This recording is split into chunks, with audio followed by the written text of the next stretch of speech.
Welcome everyone to our second GBM. Just as a reminder, if you could sign in on the Google form link, whether you're a member or not, just for our purposes. And if you are a member, it will be beneficial as we do offer a scholarship. So the scholarship or signing in is your raffle ticket into the scholarship. So the more events you attend for Mayas, the more opportunities you'll have to win the scholarship. Hello, welcome. My name's Daisy. I'm Maya's historian. I'm a first year aerospace engineering. And what I enjoy doing in my free time is like either dancing, listening to music, running, and photography. I'm Sebastian. I'm the director of membership. I'm a third-year mechanical engineering student, and I enjoy getting boba, reading, swimming, and binge watching TV shows, movies, anything. So if you're still not a member, you can always join. You can go by going to the website of csubmayas.org, and then you click on the membership tab, and then you fill out the membership form, and then you pay. It is a dual membership with SHIP and Maya, so you get both of the perks.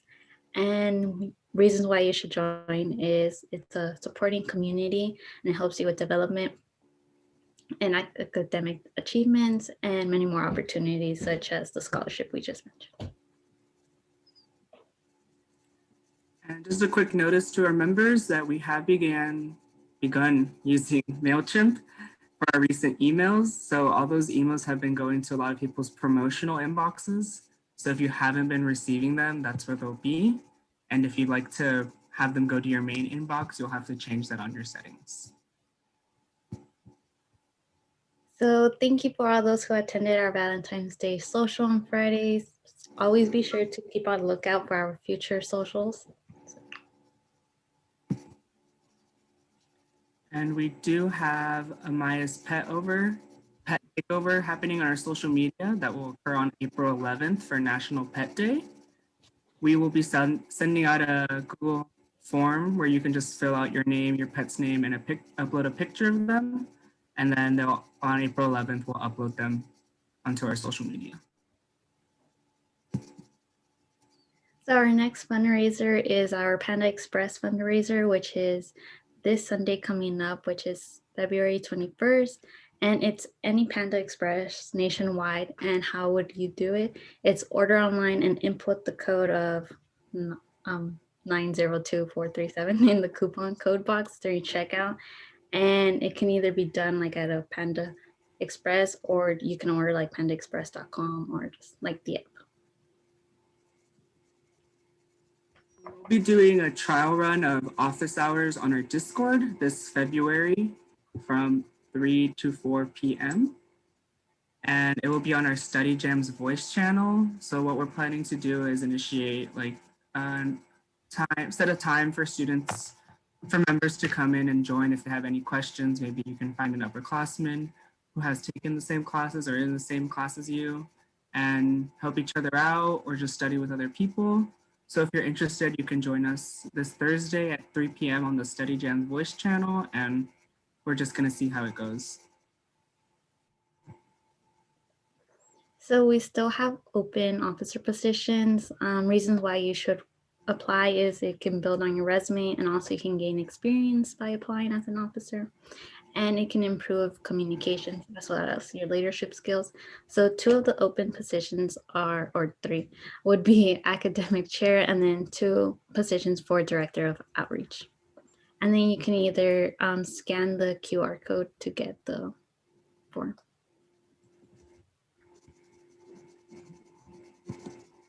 And these are just our QR codes for our social media link tree. On the left, you'll find Maya's, which is us, of course. And on the right, you'll find SHIP, which is the other club that is with us in the dual membership. So if you're also interested in what they have to offer through this dual membership, you can go and check out their social medias. Leave it on for a couple seconds. Right.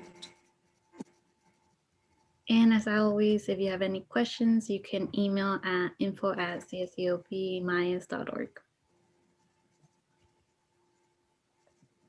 And so we'd like to give a warm welcome to Dr. Edith Mirzaian. who will be talking about vaccine hesitancy.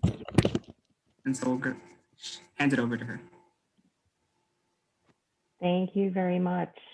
Hi, everyone. Good evening. Very, very nice to be here. Thank you so much for inviting me to come and address this group. I'm so happy to do so.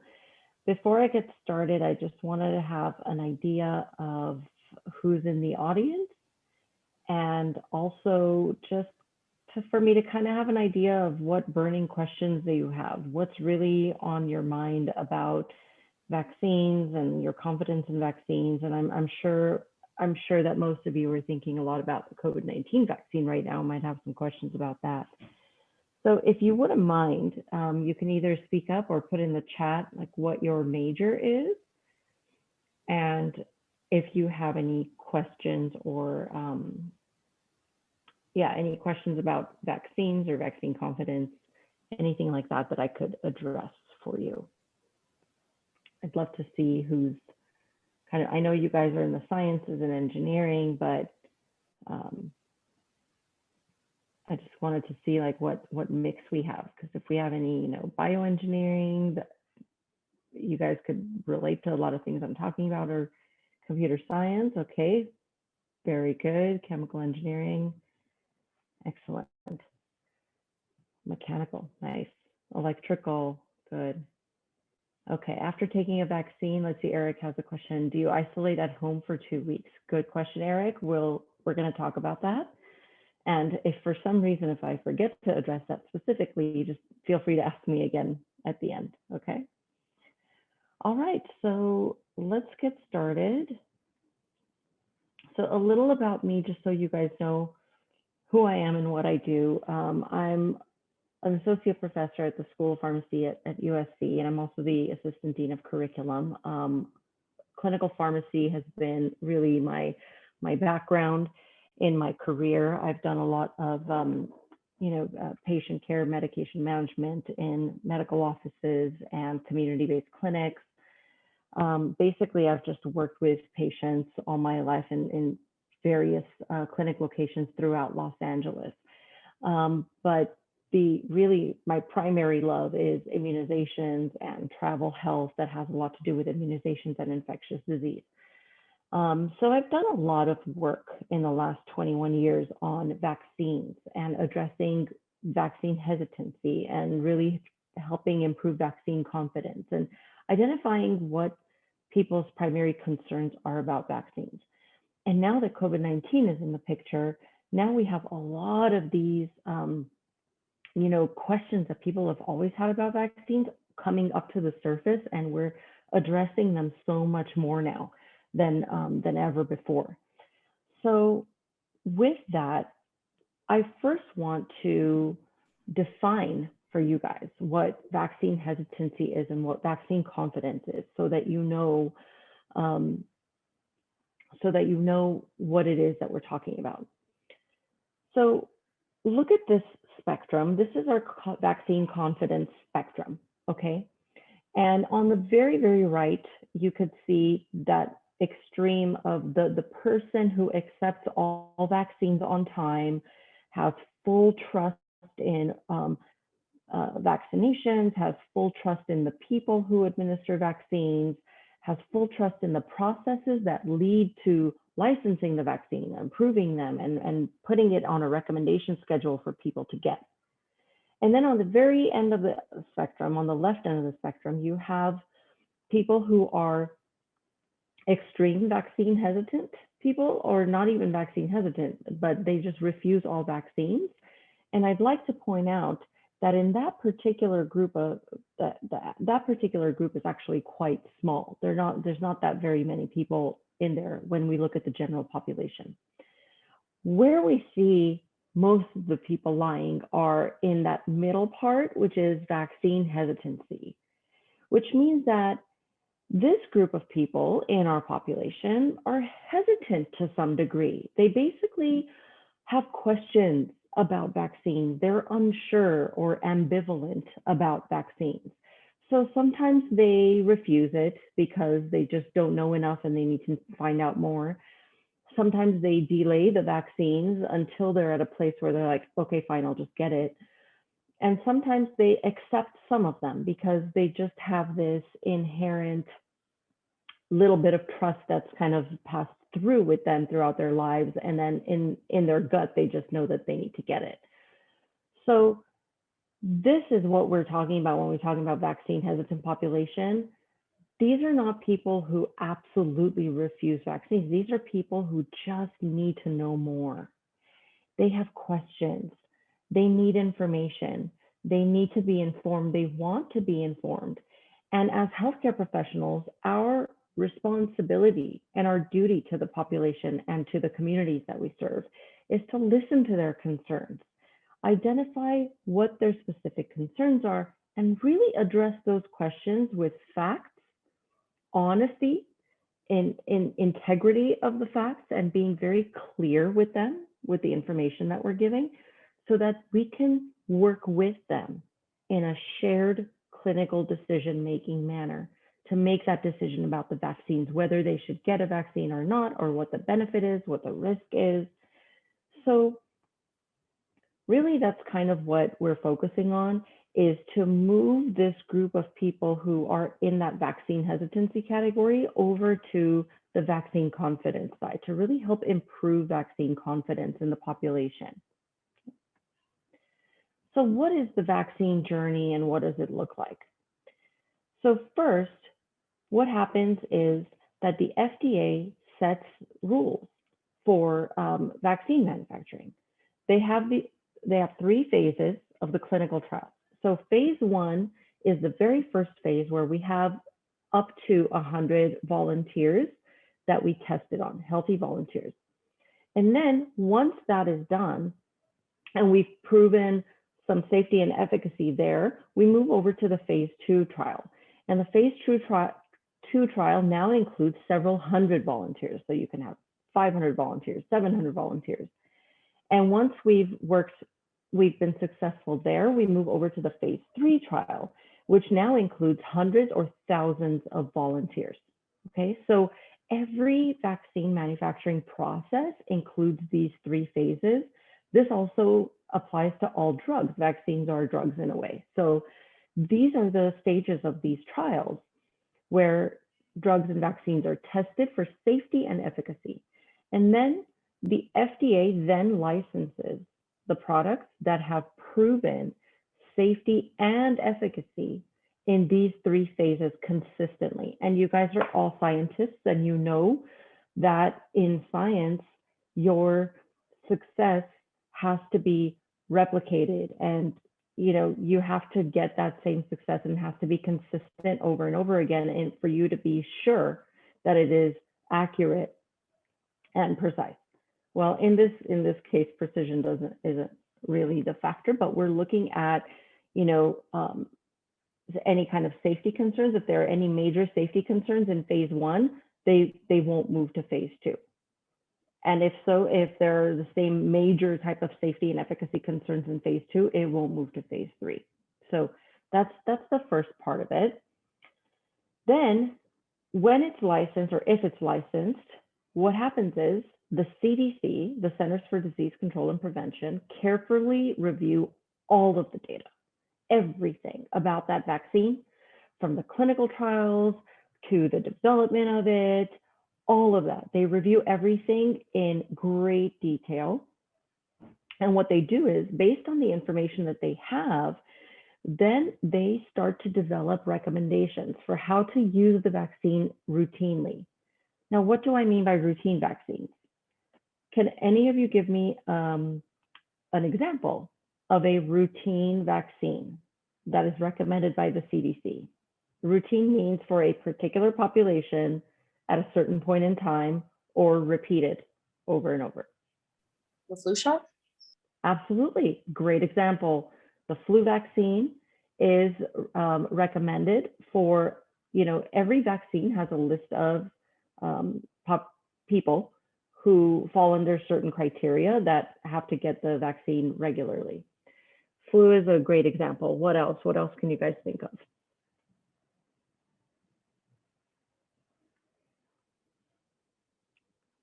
What about the one that you get every 10 years?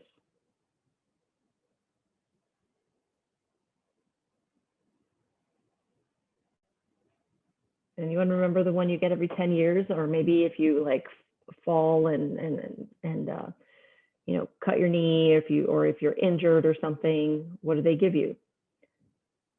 Tetanus vaccine. So the tetanus, diphtheria, and pertussis vaccine, that's something that we routinely give the population. Or when babies are born, there's a whole set of routine childhood immunizations that have to be given to them up to the age of 6.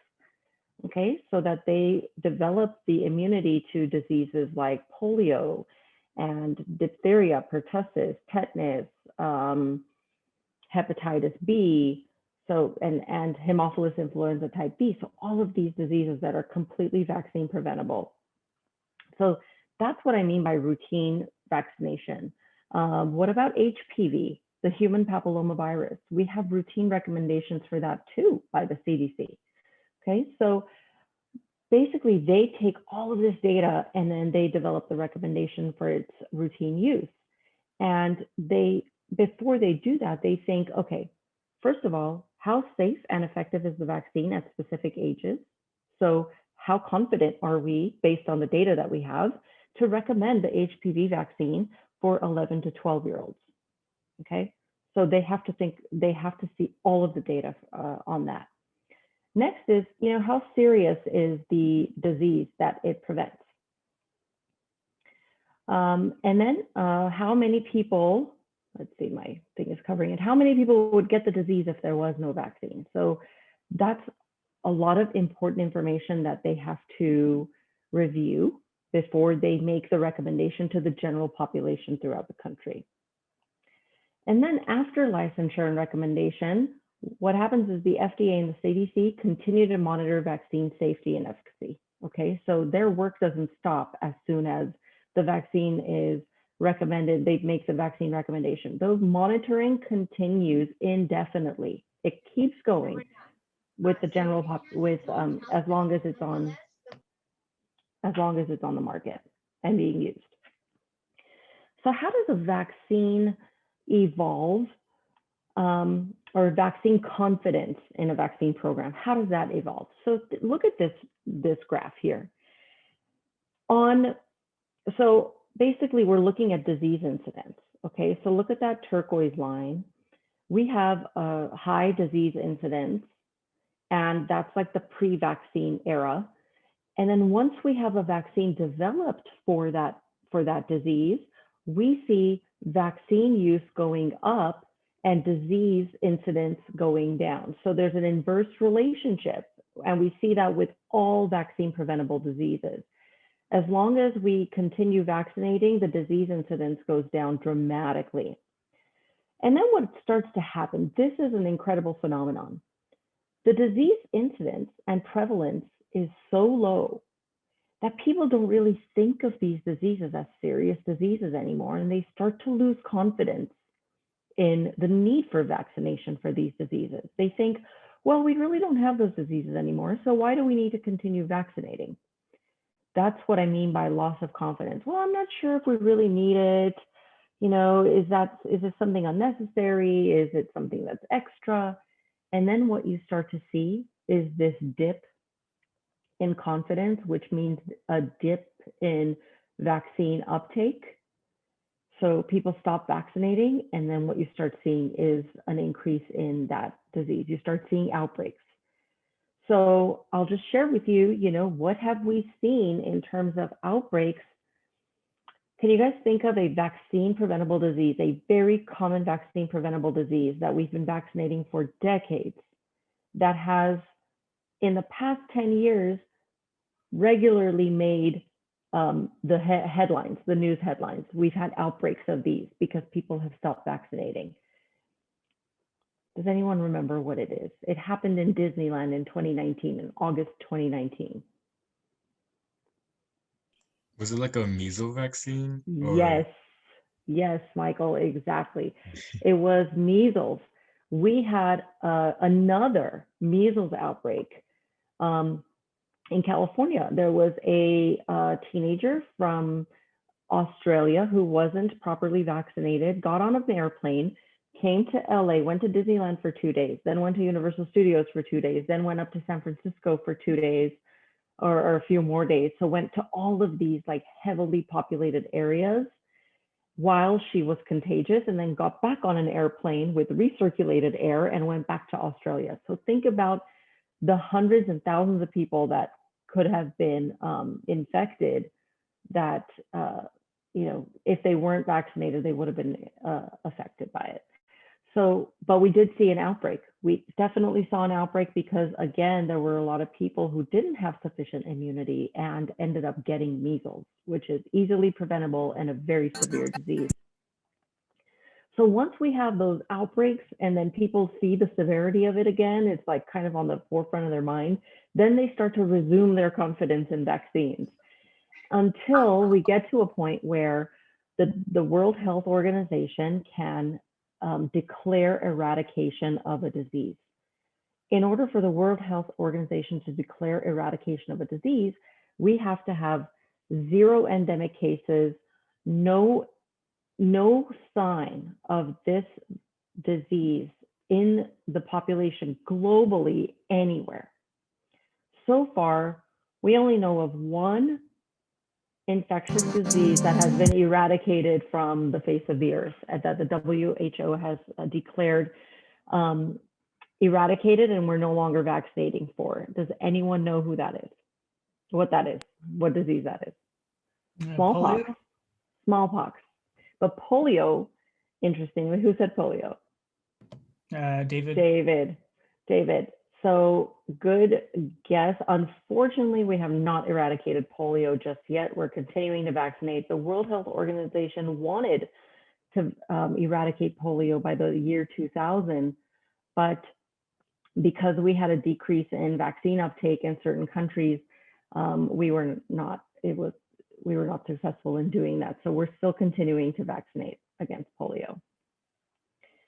All right, so sorry, let me make sure that I'm okay. So how is COVID-19 vaccine so different when it comes to hesitancy?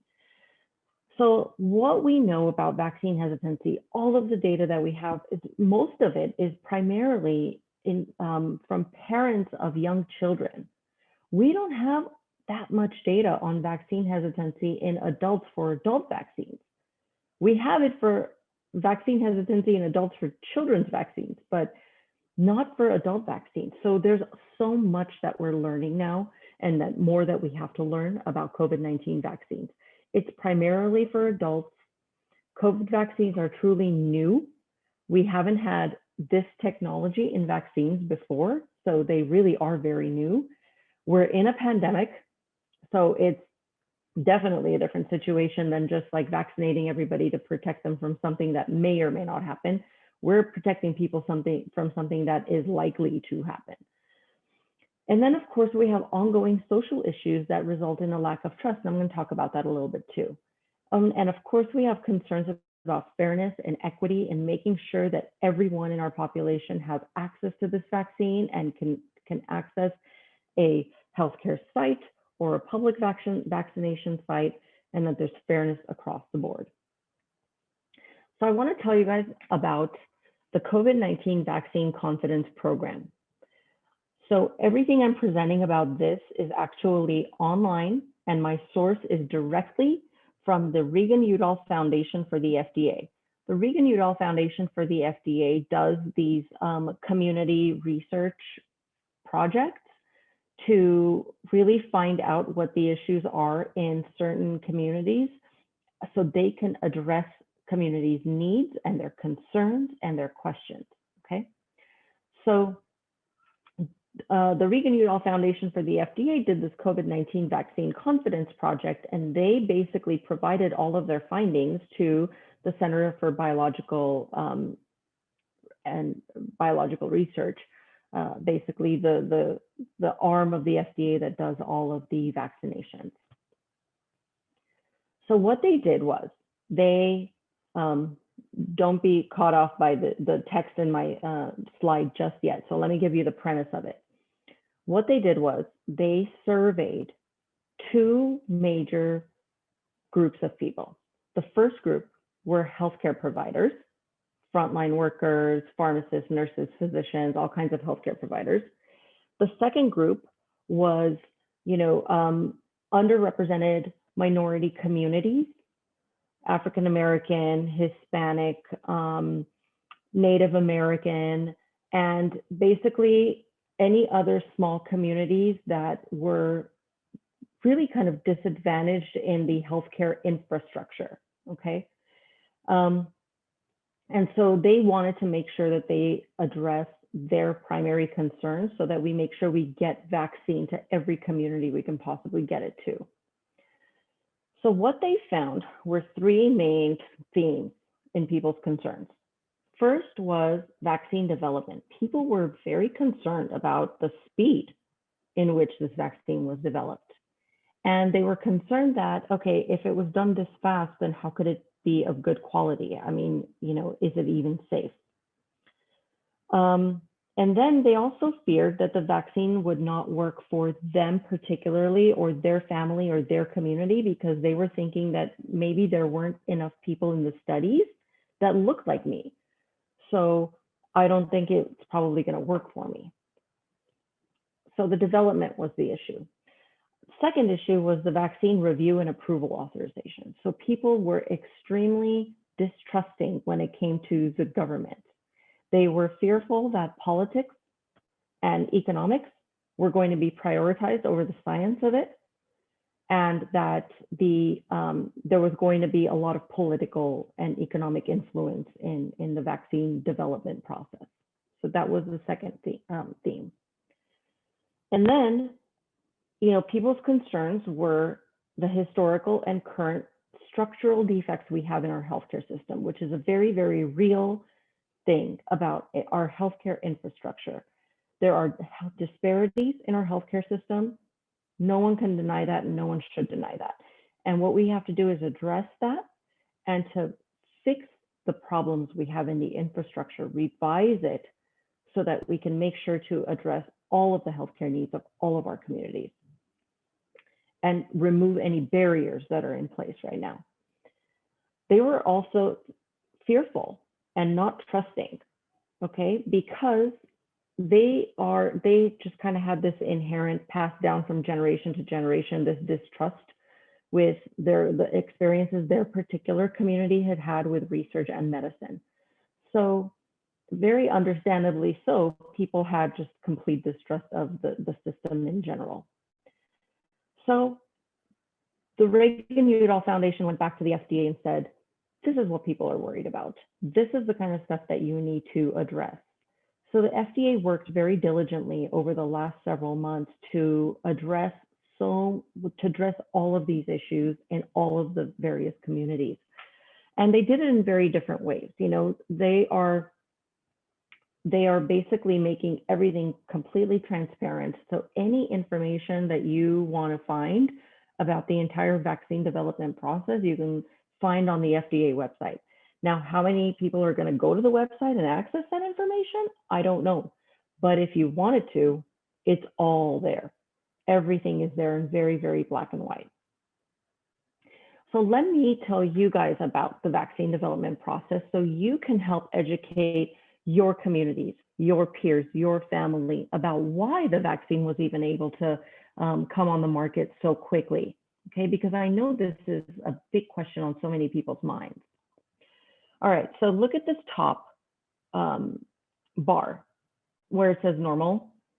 This is the vaccine development process under normal circumstances, non-pandemic, nothing crazy happening, okay? So first, what you have is this blue research and preclinical trials. So you test it out on some people, you do the research on maybe some animals and then some humans. And once you have a level of safety and efficacy proven, then you move on to phase 1. This is phase 1. Remember, we have up to 100 people in this phase. So this takes time to do because you have to spend a lot of time recruiting volunteers. And then once your phase 1 is done, you have to pause because you need to find more money.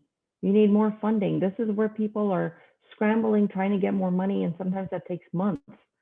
And then during this time, you're analyzing your data from phase 1. And then once you have enough funding, you move into phase 2, which generally lasts longer because you have several hundred people in it, right? But the same thing happens after your phase 2 is done. Now you need more money for phase 3. Your funding has run out. So you spend months trying to get more funding, trying to get more money. You're trying to enter phase 3, which is thousands of volunteers. So you're spending a lot of time trying to recruit that many volunteers. And then once that's done, and this takes months, maybe more sometimes, depends on the drug or the vaccine being developed. And then you have, your data safety monitoring board evaluates all of your data. So this is undergoing FDA review. They evaluate everything, every bit of data you have, every chart, every item. And then you have the manufacturing phase once it's approved. Once it's approved, you can go ahead and manufacture the drug, which takes a long time. And then after it's manufactured, it's then developed, and then the FDA continues to monitor after that. Okay, so as you can see, this is a very long process here, lots of pauses in between. So how was the COVID-19 vaccine different? How was it different? Did they skip? Did they jump over things just to get a vaccine out to people? What happened here? The quick answer is no. Nothing was skipped. And I can tell you, based on all the facts that I have studied over the last several months, if anything, there was way more scrutiny on the production of this vaccine than in anything I've ever seen.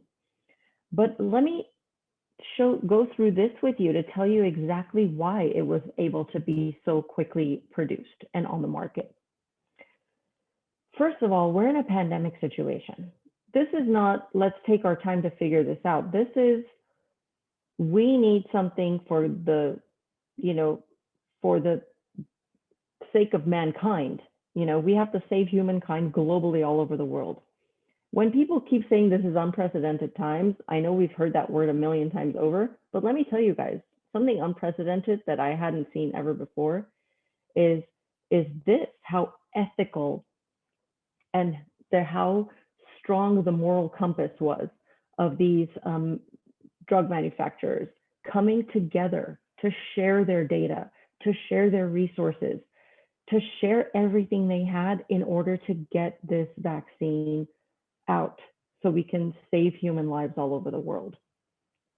I don't know how much you guys know about how drugs are developed, but drug companies do not share their information. But all of these people did, and they did it for the right reasons, for the sake of humanity. And it really restored my faith in the process quite a bit. So the great thing was that, I'm sure you've heard that COVID-19 vaccines are mRNA vaccines.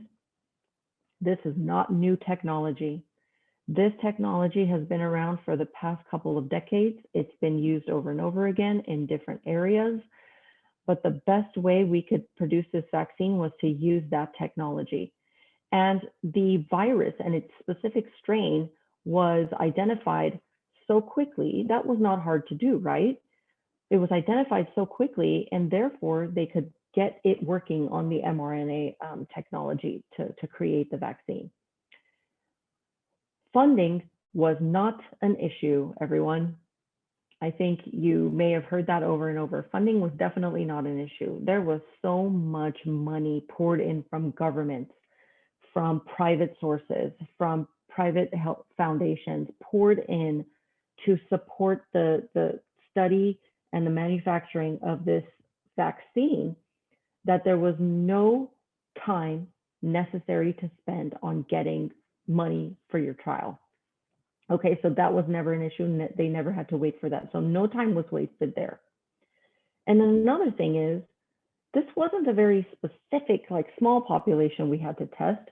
We just needed healthy volunteers in all of the adult age groups, 18 and up, 16 and up, okay? So it was no problem getting people to volunteer. I'm not sure if you guys, maybe you remember this, but way back in May, there was, we saw on TV, like some woman in England who was one of the first person to receive a COVID-19 vaccine. She was someone who participated in a clinical trial. So it wasn't difficult to find people to volunteer. We had thousands and thousands of people volunteer to be in the trial. So there was no issue getting people there. And as the trials were going on, manufacturing was happening at the same time. So as you can see in this top bar under normal circumstances, everything is happening in individual phases, right? But in the pandemic situation, everything was happening concurrently. Phase 1 was happening at the same time as phase 2. Phase 2 was happening at the same time as phase 3. Manufacturing was happening at the same time as phases 2 and 3 were happening. And the FDA review was in a very shortened period of time. Instead of taking 2 months, it took maybe 2 weeks. And I'll tell you something, I wouldn't worry about that if I were you, because they recruited basically all of these scientists, dropped everything that they were doing to focus on this. Everyone made this their highest priority. So if you typically, under normal circumstances, have 100 pairs of eyes looking at all the data, there were 300 pairs of eyes looking at all this data to make sure that nothing was missed, that everything was solid as a rock before it went out. So that's really the reason why it was able to get out on the market so quickly. So I hope that this chart, which by the way, you guys can access on the, if you just even Google Reagan-Udall Foundation COVID-19 project, you'll find all of their material. So it's very, very transparent. All of the data is out there. So I hope this gives you a sense of understanding and maybe some relief and maybe some confidence in the process that really nothing was skipped. Everything was very carefully designed and carefully studied. Let's talk about side effects, because I know that a lot of people have questions about side effects of the vaccine. So how did the Pfizer and the Moderna vaccine doses compare in terms of side effects to each other or other vaccines? So as you can see here, these are the side effects that were reported in everyone who got the vaccine. Not just the ones that were documented, but everything that was reported is always documented, okay? Pain, fatigue, headache, myalgia, chills, fever, swelling, joint pain, nausea. What do these sound like? What might you have where you experience all of these symptoms? The flu? Yes, these are flu-like symptoms. Thank you for your participation. These are flu-like symptoms.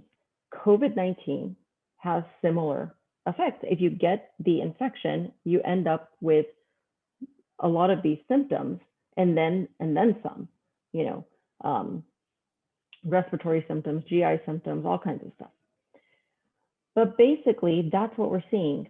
And these are not indications that people are getting sick. These are indications that your body is responding to the vaccine.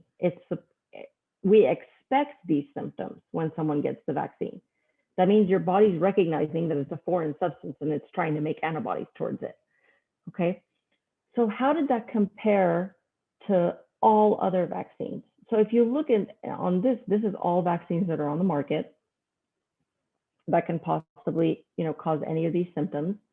And the COVID vaccines were pretty much right in line with all other vaccines. So there was nothing that was seen as a dramatic or a concerning difference, or something that maybe resulted in stopping the production of the vaccine. So these are very acceptable and commonly seen rates of or incidences of these symptoms. All right, so another thing that was found by the Reagan-Udall Foundation is, who did people trust the most when it came to COVID-19 vaccines and in receiving information and receiving a recommendation on whether or not they should get it? And I was so happy to see this, that people were so incredibly confident in their healthcare professionals. Notice, you guys, what does that say over there? It says my doctor, my nurse, my pharmacist. It doesn't say doctors, nurses, and pharmacists. It says my doctor, my nurse, my pharmacist. So people need to hear that recommendation from the person who knows them and the person that they know and they trust. They're like, my doctor knows me, knows my family, knows my health history. If my doctor says it's okay for me to do it, then I'm going to do it. And what I was happy to see is that celebrities were way on the bottom here. And why does that make me happy? Is because look, that we're in this is not a place where celebrities have all of this knowledge and expertise. You know, their knowledge and their recommendation doesn't really have a place here. But we know how is, you know, so influenced by celebrities. But it was just good to see that people in this situation, they're like, no, I'm taking this seriously, so I want my healthcare professionals to tell me it's okay. Which basically gives me a lot of reassurance in my role and with my patients and my community that I need to be very clear with people who ask me about these things, very open, very honest, and tell them the things that we still don't know, and to explain clearly the things that we do know about the vaccine. So having heard some of these things, I think that you guys are also in a good situation right now to answer some questions that might come up from your family, your friends, your communities. But when this is a list of things that I've indicated for my pharmacy students and all healthcare providers to follow when we talk to people about vaccines and answer their questions. Our words matter. What we say matters. How we address their questions matter. So my first rule is listen first. First, listen to what someone's concern is. They may not be concerned about something that you think they're concerned about, okay? So don't lecture them on it.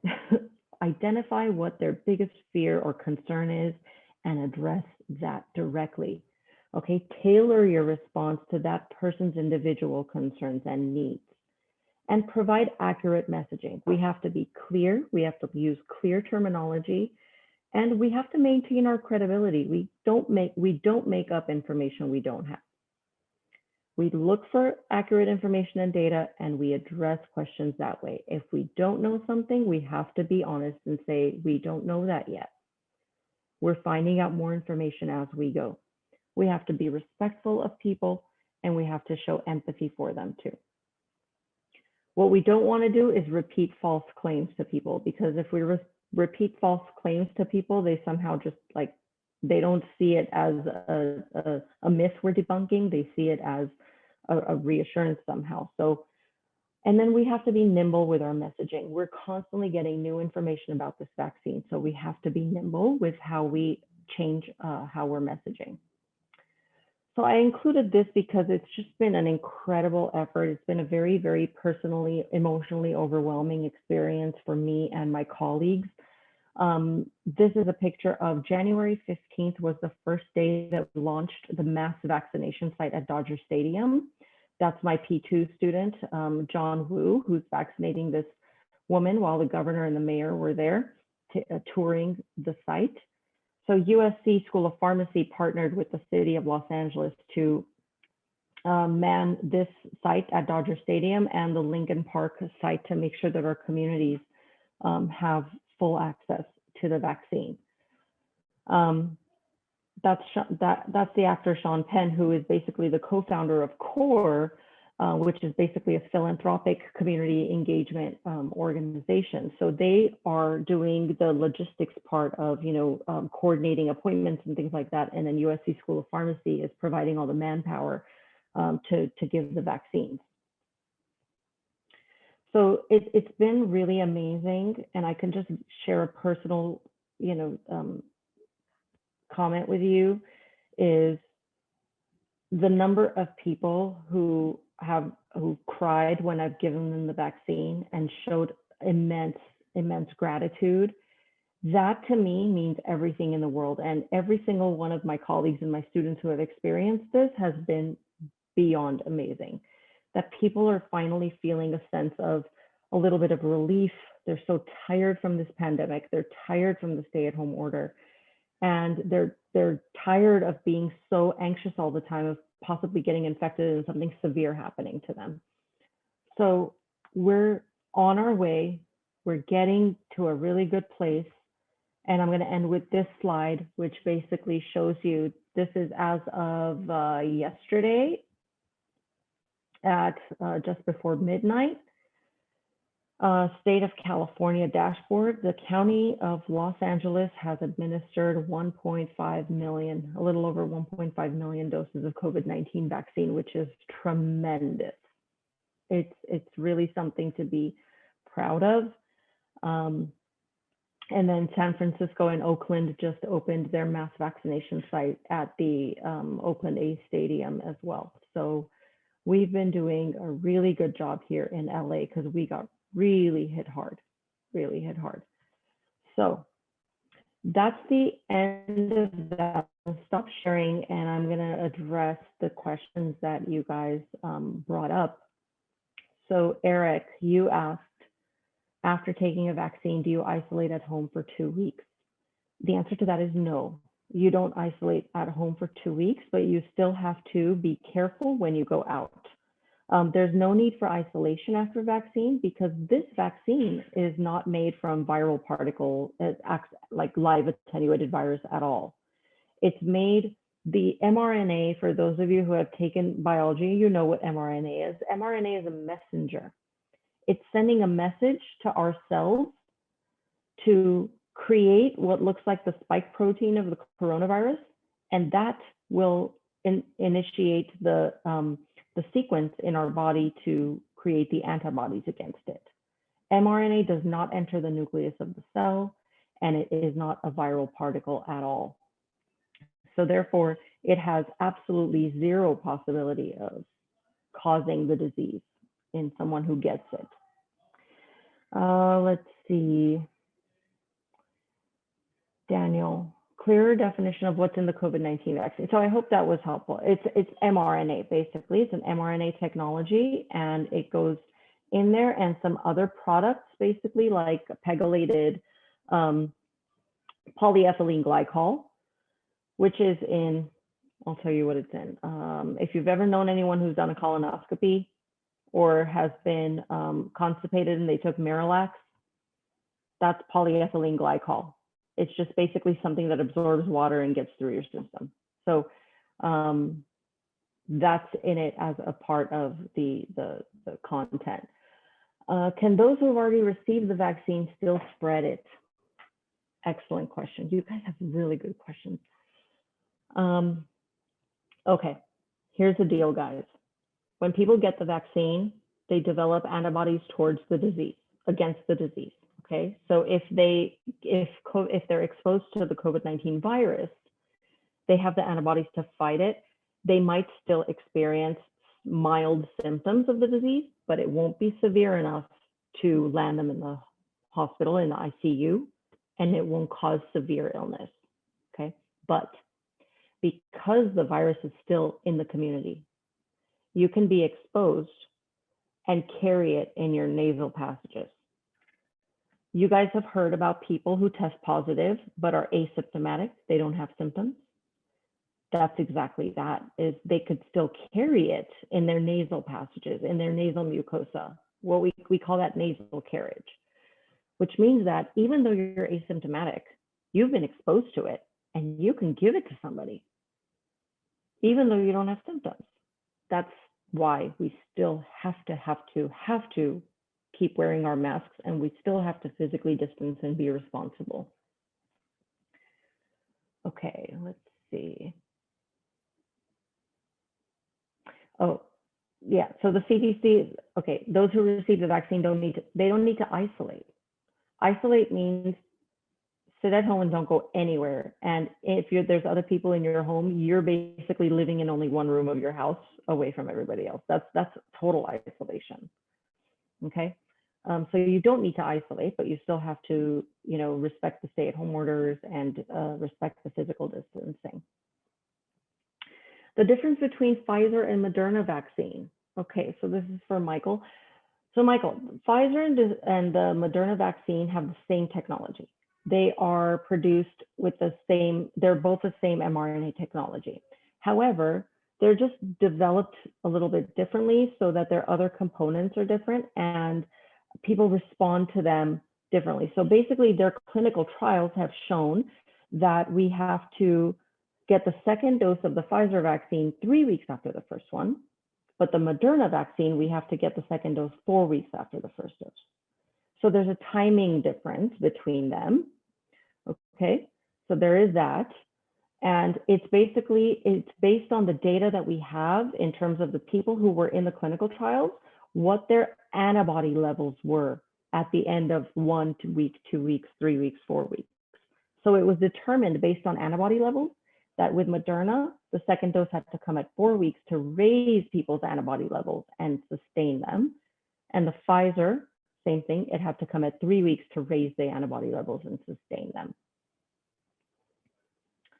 All right, let's see what else you guys have. Daisy, new strains. Good question. Since new strains are coming out, so you guys have heard that there have been 2 new strains of COVID that have been identified. Do I think there would be an updated vaccine as they do for the flu shot? Oh, you guys are so on top of this stuff. I'm loving it. We are finding out.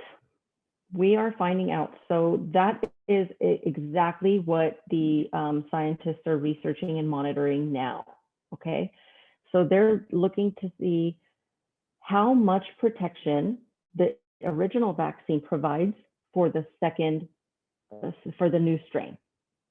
And they're also researching and monitoring all of the data that we have to see if we need to have an updated COVID vaccine, just like we have with the flu vaccine every single year. So we'll see much more information to come from that. We don't have all of that data yet because we haven't had that many people who've been infected with the second variant. But look for that information. The CDC and the FDA, I'm sure, will report it as soon as we have that information. And this is a constantly changing thing, right? So you guys have to keep constantly looking for updates. All right, where can we sign up for the vaccine?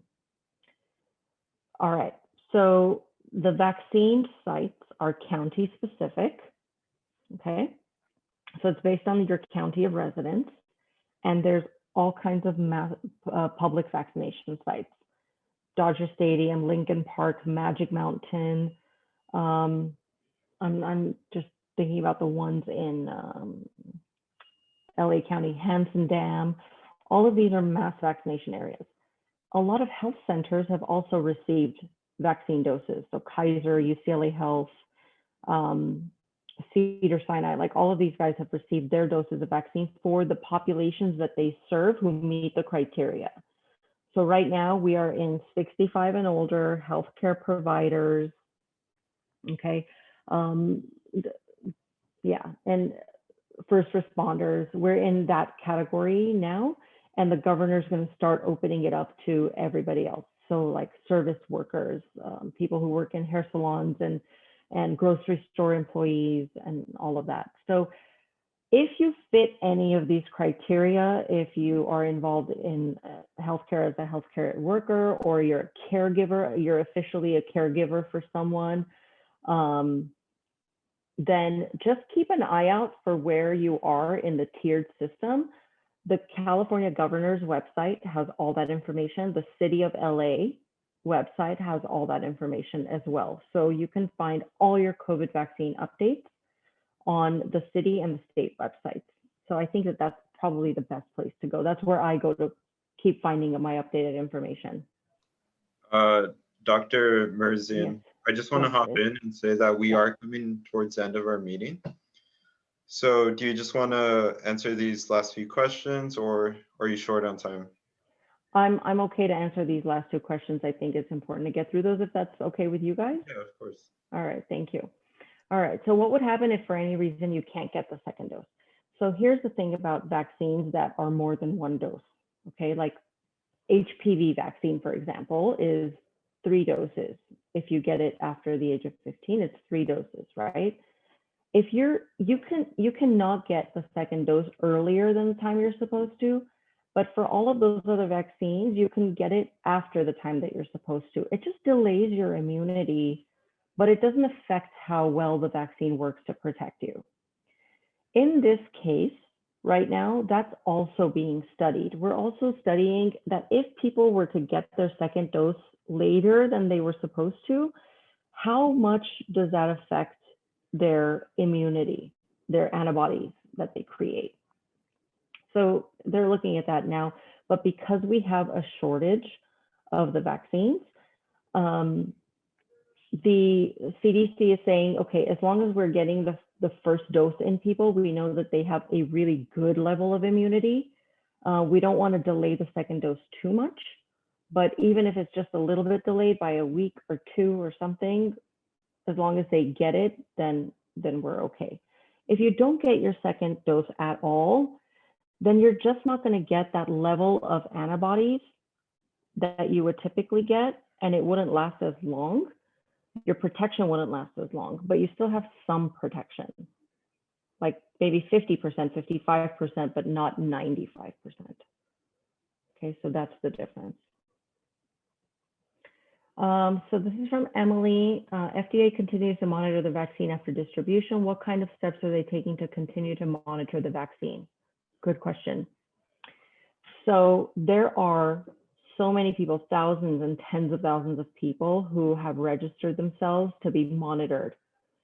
And anyone who gets the COVID vaccine is instructed to contact the number or the website. The CDC is taking in all of the information. They have set up vaccine adverse effect reporting system. That's a website that's been around for ages, where anybody can access that and report any adverse effect they get from a vaccine. There's one called vSafe, which is also done by the CDC. You just go onto the website or on your phone and you register yourself and you say when your COVID vaccine doses were, and any effects that you have or anything that you feel, you put it in there. On the back of the COVID card, did I already say this? Sorry if I'm repeating myself, but on the COVID vaccine card that you get is a website, and the CDC is basically asking anyone who has any effects from the vaccine, they report to the CDC, and they're collecting all of this information. And that's from the general public, in addition to the thousands of people that they're monitoring who are still continuing in the trials. So Daniel's question, how do you explain in simple terms to older family members that are hesitant about taking the vaccine? Excellent question, Daniel. Remember that slide I had with the list of things to do? Listen first. Ask them very specifically, what is your biggest concern about the vaccine? So listen to what they have to say. Empathize with them. And basically what I mean by that is show concern that you understand them. People need to feel validated and they need to be heard. They need to feel comfortable asking the questions.